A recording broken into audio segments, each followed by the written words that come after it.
that will be rolling over the country in the coming few days. And I'm saying that this event is not about much and much. It's about South African citizens and South African civil society. I thank you. Before I think you are our last speaker. So, this side, please, I'm not limiting people to time, because from what I'm understanding from our, yes, we are out of time now from venue, so if we can just be reasonable enough, I'm not cutting anyone, so can you please hold that? Thank you. Thank you very much. Members of the media, South Africans at large.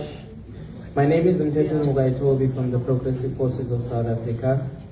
And the declaration that has brought us here is to put South Africa first, not putting Zimbabwe first, not putting Malawi first, not putting Ethiopia first, not putting Zambia itself first, but South Africa as a whole. We are South Africans. Upon the dawn of democracy, as South Africans, we have never enjoyed the liberation from our forefathers. What we are saying to you right now is that still again, we are still in fight. Now, it's more or less of a black and black violence, but we are not advocating for violence. That's how most of the time media perceives these type of utterances.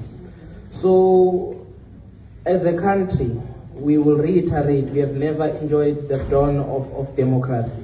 High unemployment, 60% of the youth is high unemployed.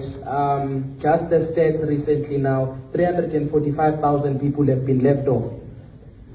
You know, the situations, especially us as civic movements, when we're doing operations, to say there are certain things that just needs enforcement of the law. They don't need a sitting in parliament where you'd find people drinking whiskeys after that. No, we don't need that. We just need action and implementation. That's where we are. So, yet again, as we are coming back to this declaration, ladies and gentlemen, it's a declaration of, we need to look into the judiciary system. Our judiciary system is not for our side. I'll make an example right now. There was a former president of a certain country called Zambia, Lungu. The president should have been buried in Zambia. The court ruling in the Gauteng High Court, in the High Court, declared that the president should be repatriated to Zambia. But unfortunately, yesterday, the Supreme Court of Appeal said no, the president should be buried in South Africa.